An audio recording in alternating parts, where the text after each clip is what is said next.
शांती. आज आहे 18 जुलै 2026 ची मुरली. महावाक्य आहे, गोड मुलांनो, या जुन्या दुनियेमध्ये मनुष्य ज्या प्रकारच्या इच्छा ठेवतात त्या इच्छा तुम्हाला ठेवायच्या नाहीत, कारण ही दुनिया आता नष्ट होणार आहे. प्रश्न आहे, संगम युगावर कोणती इच्छा ठेवाल तर सर्व इच्छा कायमच्या पूर्ण होतील? उत्तर आहे, आपण पावन बनावे, बाबांची आठवण करावी आणि त्यांच्याकडून पूर्ण वारसा प्राप्त करून घ्यावा. फक्त हीच एकमेव इच्छा असावी. या इच्छेने कायमसाठी सर्व इच्छा पूर्ण होतील. आयुष्यमान भव, पुत्रवान भव, धनवान भव, सर्व वरदाने मिळतील. सतयुगामध्ये सर्व कामना पूर्ण होतील. गीत आहे, तुम्ही हो माता, तुम्ही पिता हो. ओम शांती. गोड गोड रुहानी मुलांप्रती अर्थात आत्म्यांप्रती परमपिता परमात्मा हे समजावून सांगत आहेत. तुम्ही जाणता, बेहदचे बाबा आपल्याला वरदान देत आहेत. ते लोक आशीर्वाद देतात, पुत्रवान भव, आयुष्यमान भव, धनवान भव. आता बाबा तुम्हाला वरदान देतात, आयुष्यमान भव. तुमचे आयुष्य खूप दीर्घ असेल. तिथे तुम्हाला मुलगा जरी झाला तर तो देखील सुख देणारा असेल. इथे जी काही मुले आहेत ती दुःख देणारी आहेत. सतयुगामध्ये जी मुले असतील ती सुख देणारी असतील. आता तुम्ही मुले जाणता, बेहदचे बाबा बेहद सुखाचा वारसा देत आहेत. खरोखर आपण आयुष्यमान धनवान सुद्धा बनणार आहोत. आता कोणतीही इच्छा मनामध्ये ठेवायची नाही. तुमच्या सर्व इच्छा सतयुगामध्ये पूर्ण होणार आहेत. या नरकामध्ये कोणतीही इच्छा ठेवायची नाही. धनाची देखील इच्छा ठेवू नका. खूप धन असावे, मोठी नोकरी मिळावी, ही देखील जास्त आशा ठेवायची नाही. पोट तर अर्धा तुकडा भाकरी खाते. अति लोभ ठेवायचा नाही. जास्त धन असेल तर ते शेवटी नष्टच होणार आहे. मुले जाणतात, बाबा आपल्याला स्वर्गाचा मालक बनवत आहेत. आता बाबा म्हणतात, दे दान तर सुटेल ग्रहण. कोणते दान द्यायचे? हे 5 विकार आहेत. हे दान करायचे आहेत. तेव्हाच ग्रहचारी सुटेल आणि तुम्ही 16 कला संपूर्ण बनाल.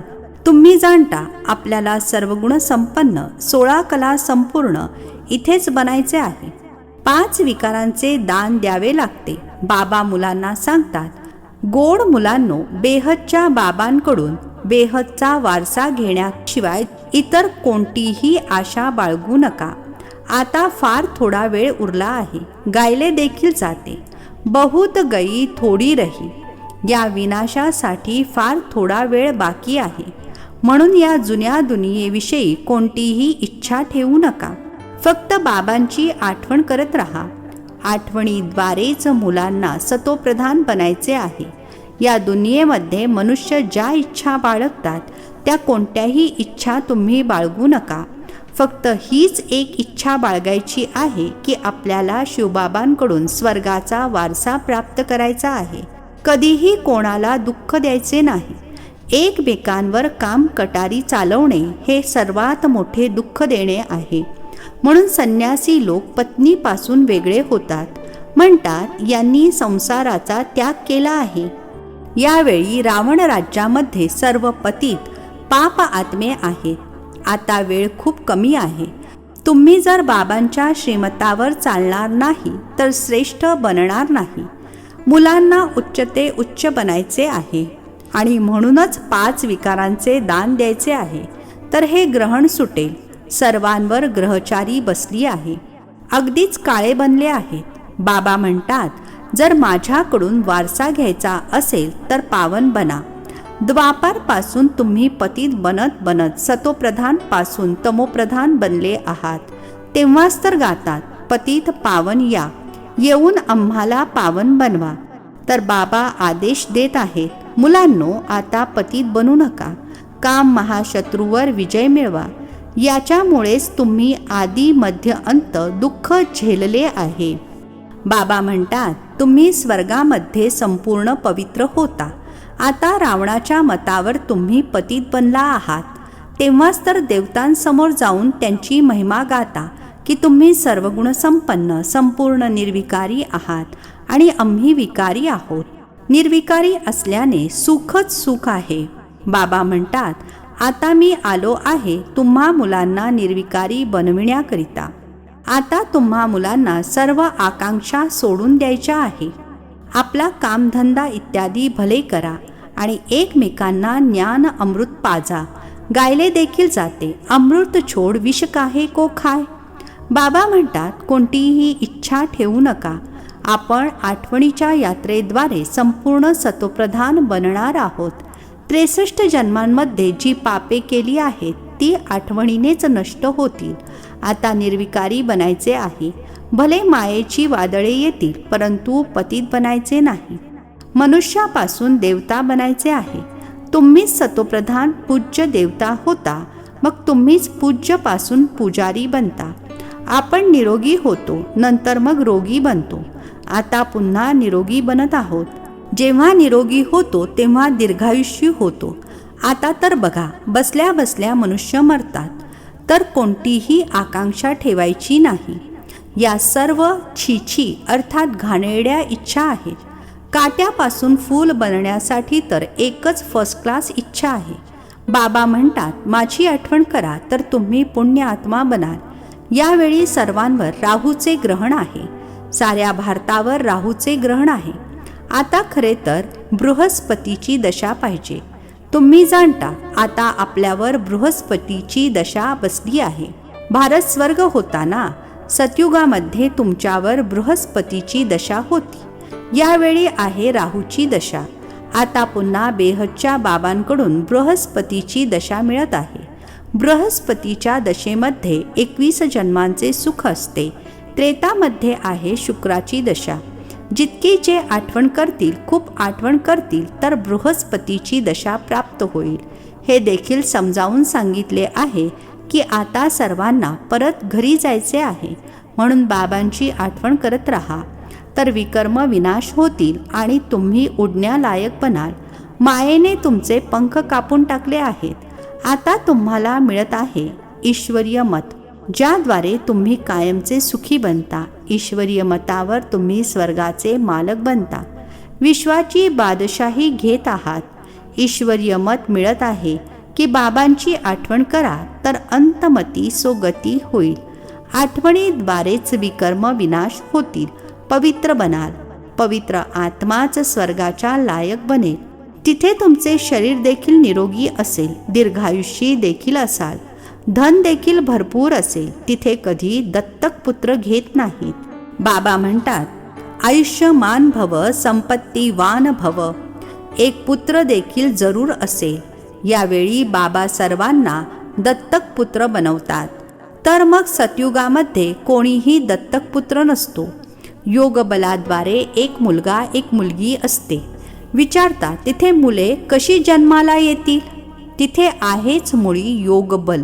ड्रामामध्ये नोंदलेले आहे. सतयुगामध्ये सर्व योगी आहेत.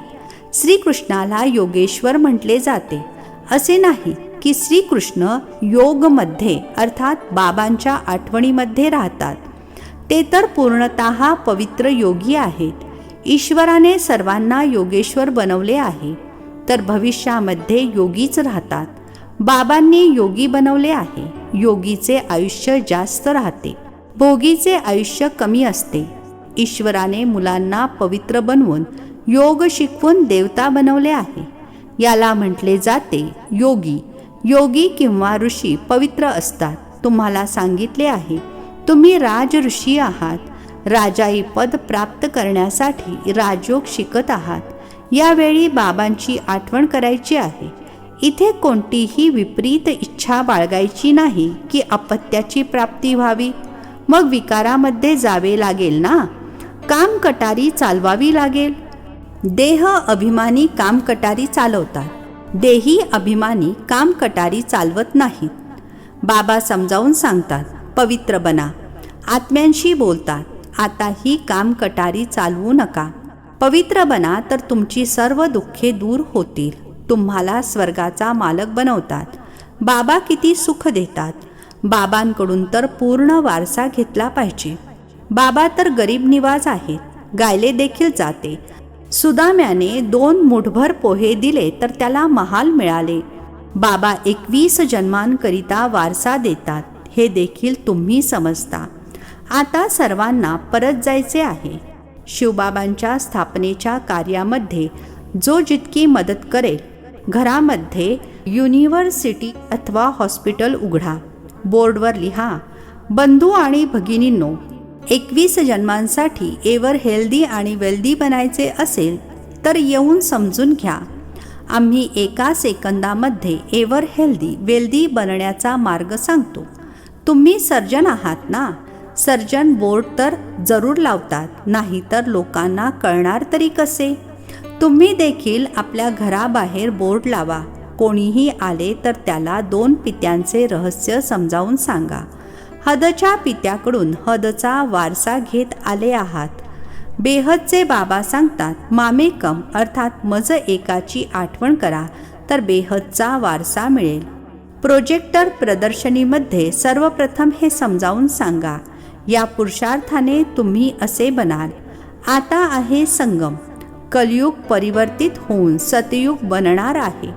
तुम्ही भारतवासी सतोप्रधान होता, आता तमोप्रधान बनला आहात. आता बाबा सांगत आहेत, माझी आठवण करा तर तुम्ही स्वर्गाचे मालक बनाल. 2च शब्द आहेत. अलफची आठवण करा तर बादशाही तुमची. या आठवणीने आनंदामध्ये राहाल. या छीछी अर्थात पती दुनियेमध्ये कोणत्याही प्रकारची आशा बाळगू नका. इथे तुम्ही पुरुषार्थ करता जिवंतपणी मरण्याकरिता. ते तर मृत्यू झाल्यानंतर म्हणतात स्वर्गवासी झाला. तुम्ही सर्वांना सांगता, आम्ही स्वर्गवासी बनण्याकरिता बाबांची आठवण करतो. त्यांच्याकडून बेहदचे सुख मिळते. बाबांची आठवण केल्याने तुम्ही कधी रडणार अथवा छाती बडवणार नाही. मायेची वादळे येतात, त्याचा विचार करू नका. मायेची वादळे तर येतील, हे युद्ध आहे.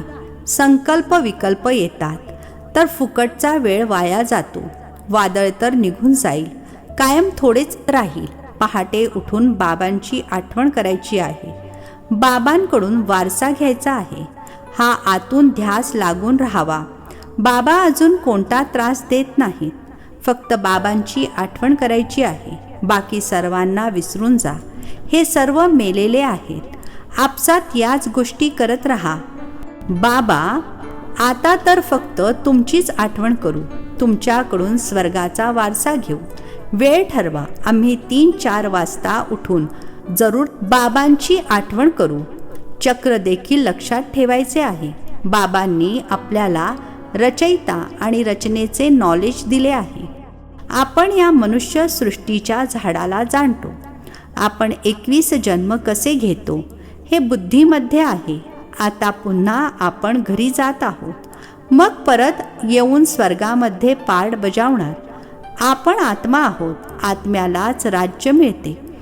बाबांची आठवण केल्याने वारशाचे हकदार बनतो. हा राजयोग आहे. बाबांची आठवण करतो. बेहदच्या बाबांद्वारे अनेकदा विश्वाचे मालक बनलो आहोत. मग नरकवासी बनलो आहोत. आता पुन्हा स्वर्गवासी बनतो एका बाबांच्या आठवणीद्वारे. बाबांच्या आठवणीनेच पापे भस्म होतील, म्हणून याला योग अग्नी म्हटले जाते. तुम्ही ब्राह्मण आहात, राज ऋषी. ऋषी नेहमी पवित्र असतात, बाबांची आठवण करतात आणि राजाईचा वारसा घेतात. आता थोडीच विकारासाठी इच्छा ठेवायची आहे. ही छिछी अर्थात अशुद्ध इच्छा आहे. आता तर पारलौकिक बाबांकडून वारसा घ्यायचा आहे. आजारी असतानाही आठवण करू शकता. बाबांना देखील मुले प्रिय असतात. बाबांना अनेक मुलांना पत्र इत्यादी लिहावी लागतात. शिवबाबा लिहून घेतात. तुम्ही देखील पत्र लिहिता. Shiv Baba care of Brahma. आपण सर्व शिवबाबांची मुले ब्रदर्स आहोत. रुहानी बाबा येऊन आम्हाला पावन बनवत आहेत, म्हणून म्हटले जाते पतित पावन. सर्व आत्म्यांना पावन बनवतात, कोणालाही सोडत नाही. प्रकृती देखील पावन बनते. तुम्ही जाणता सतयुगामध्ये प्रकृती देखील पावन असेल. आता शरीर देखील पतित आहे. तेव्हाच तर गंगेमध्ये शरीर धुवायला जातात. परंतु आत्मा काही पावन बनत नाही, ती तर होईल योग अग्नीने. अच्छा, गोड गोड खूप खूप वर्षांनंतर भेटलेल्या मुलांप्रती मातपिता बापदादांची प्रेमपूर्वक आठवण आणि सुप्रभात. आत्मिक पित्याचा आत्मिक मुलांना नमस्ते. आम्हा आत्मिक मुलांचा आत्मिक पित्याला नमस्ते. धारणेसाठी मुख्य सारांश आहे. पहिला पॉइंट आहे, या कलियुगी दुनियेमध्ये कोणतीही विपरीत इच्छा ठेवायची नाही. संपूर्ण सतोप्रधान बनण्यासाठी ईश्वरीय मतावर चालायचे आहे. दुसरा पॉइंट आहे, पावन बनून परत घरी जायचे आहे. हीच एक इच्छा ठेवायची आहे. अंतमती सोगती. मायेच्या वादळांमध्ये वेळ वाया घालवायचा नाही. आजचे वरदान आहे, नेहमी शक्तिशाली वृत्तीद्वारे बेहदच्या सेवेमध्ये तत्पर राहणारे हदच्या गोष्टींपासून मुक्त भव. नेहमी शक्तिशाली वृत्तीद्वारे बेहदच्या सेवेमध्ये तत्पर राहणारे हदच्या गोष्टींपासून मुक्त भव. स्पष्टीकरण आहे, जसे साकार बाबांना सेवेशिवाय दुसरे काहीही दिसत नव्हते, तसेच तुम्ही मुले देखील आपल्या शक्तिशाली वृत्तीद्वारे बेहदच्या सेवेवर सदैव तत्पर राहा. म्हणजे मग हदच्या गोष्टी आपोआपच नष्ट होतील. हदच्या गोष्टींमध्ये वेळ देणे हा देखील बाहुल्यांचा खेळ आहे, ज्यामध्ये वेळ आणि एनर्जी वाया जाते. म्हणूनच अशा छोट्या छोट्या गोष्टींमध्ये आपला वेळ अथवा जमा केलेल्या शक्ती व्यर्थ अर्थात वाया घालवू नका. स्लोगन आहे, सेवेमध्ये सफलता प्राप्त करायची असेल तर बोल, व्यवहार आणि आचरण प्रभावशाली असावे. सेवेमध्ये सफलता प्राप्त करायची असेल तर बोल, व्यवहार आणि आचरण प्रभावशाली असावे. हे अव्यक्त इशारे ज्वाला स्वरूप स्थितीमध्ये राहून शक्तिशाली आठवणीचा अनुभव करा. समयानुसार आता सर्व ब्राह्मण आत्म्यांना जवळ आणत ज्वाला स्वरूपाचे वायुमंडळ बनविण्याची सेवा करा. त्यासाठी भले भट्ट्या करा अथवा आपसामध्ये संघटित होऊन रूहरिहान करा, परंतु ज्वाला स्वरूपाचा अनुभव करा आणि करवून घ्या. या सेवेमध्ये बिझी रहा, म्हणजे मग छोट्या छोट्या गोष्टी आपोआप परिवर्तित होतील. अच्छा, ओम शांती. नवनवीन मराठी व्हिडिओज प्राप्त करण्यासाठी सबस्क्राईब करा मराठी गॉडलीवूड चॅनलला.